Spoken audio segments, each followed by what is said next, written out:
Hey Luke, this is only the second time that I've ever tried this, so I haven't gotten it down.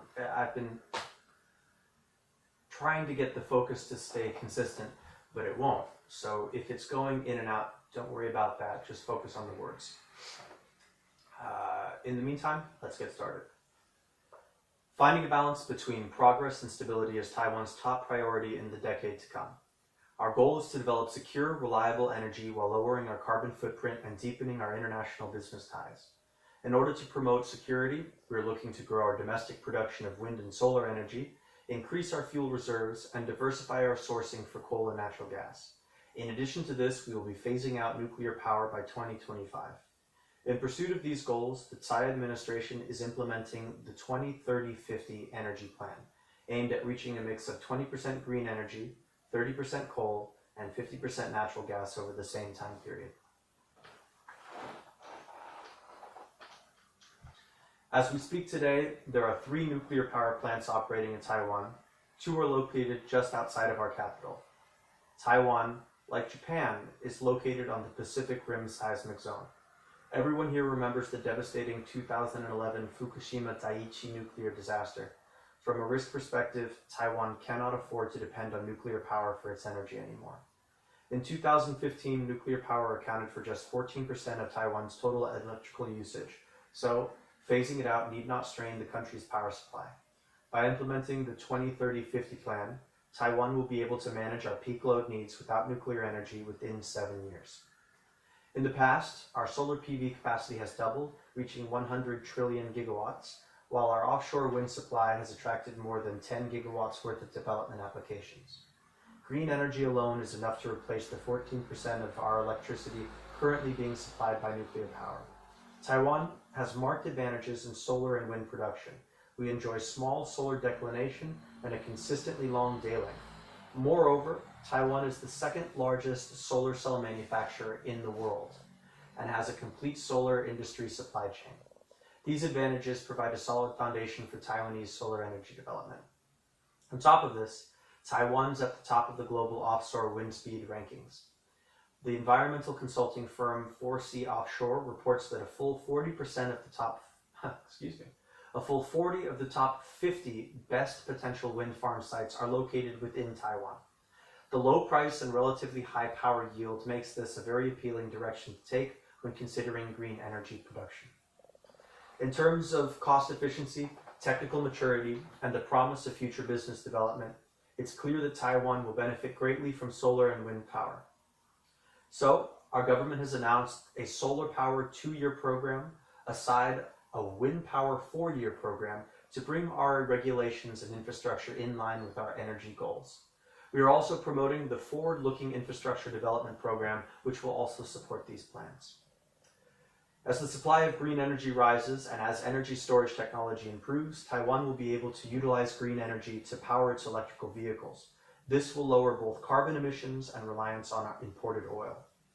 Developing green energy is not only the most effective solution to increasing Taiwan's energy self-sufficiency, it's also a core component to increasing our security.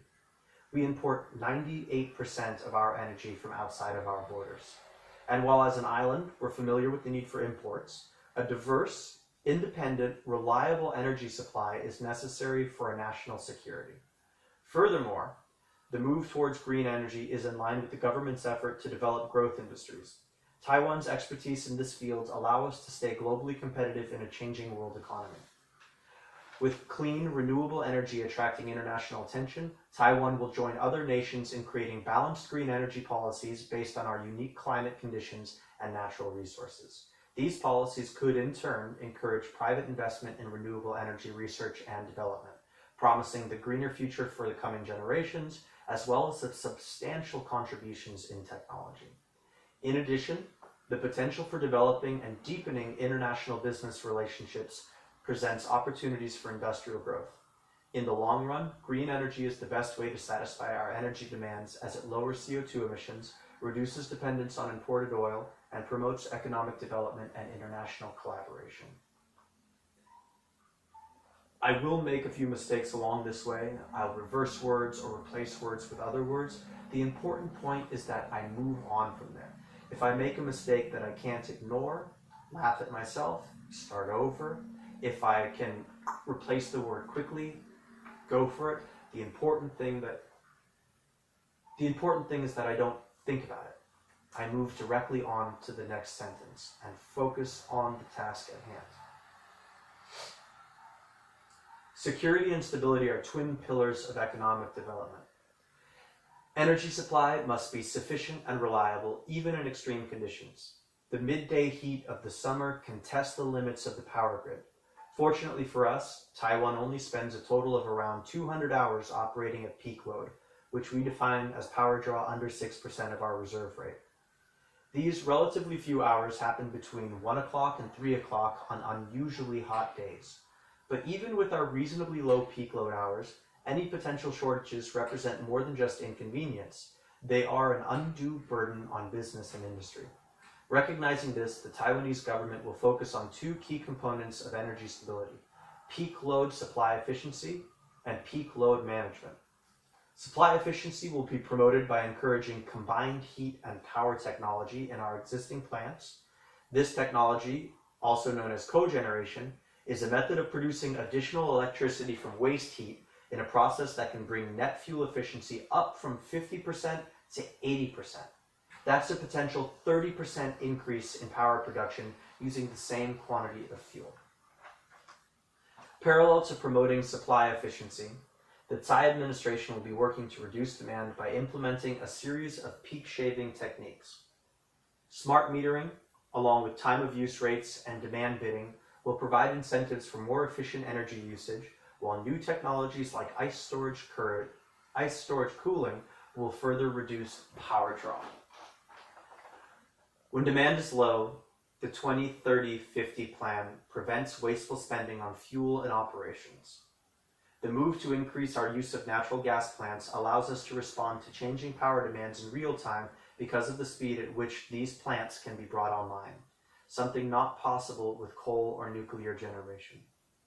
This, along with peak load supply efficiency and peak load management, creates stable, sufficient power that supports industry and business growth in a cost-effective, reliable manner. The remaining question becomes, how do we ensure the security of our energy supply? As it stands today, Taiwan only maintains a 7-day reserve of natural gas.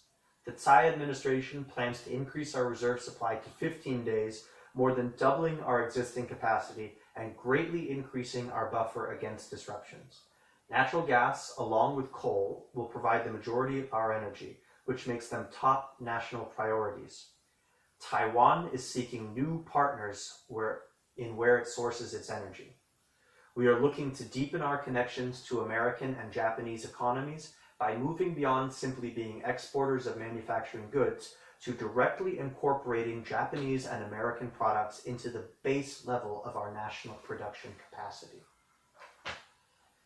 As nation after nation begin to move towards more efficient power generation, these advances we make while developing and implementing these changes will keep our energy industry current and competitive.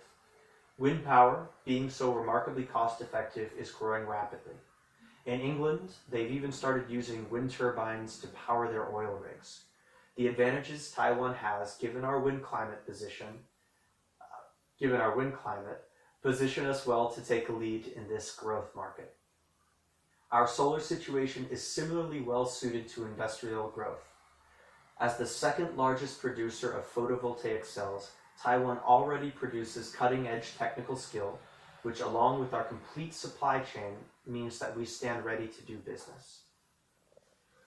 Currently, one of the largest barriers to adopting green energy is intermittence, the inconsistency in the rates of power generation from wind and solar, which is the inconsistency in the rates of power generation from wind and solar. This drawback cannot be ignored, but it does present additional opportunities for growth and development. With such cost-effective, environmentally friendly sources of energy developing so rapidly, high-capacity power storage becomes the keystone for success. Taiwan will be sending a delegation to the United States to begin talks with Tesla about a potential joint venture similar to the partnership they've recently made with the French energy company Neoen. These types of business relationships developed as we improve our power supply will yield opportunities for cooperation worldwide as more and more countries modernize the way they generate power. In the end, the 2030-50 plan provides us with an increased energy stability, a cleaner environment, and exciting business opportunities in a growing market. Taiwan is exceptionally well positioned to participate in and help lead the development of these emerging energy sources, and is ready to deepen its connections with its international partners. Thank you all so much for coming, and I will be taking any questions now. Actually, reading this again, I think that I might reverse two sections. I might reverse green energy and I might reverse energy stability and business so that you finish on energy stability and then conclusions. They'll be said the same, very minimal change. They'll just be in a different part that you speak. And green energy, I have a few places that I might cut things out. I hope you liked the video, and more than that, I hope it helps. I'll see you tomorrow.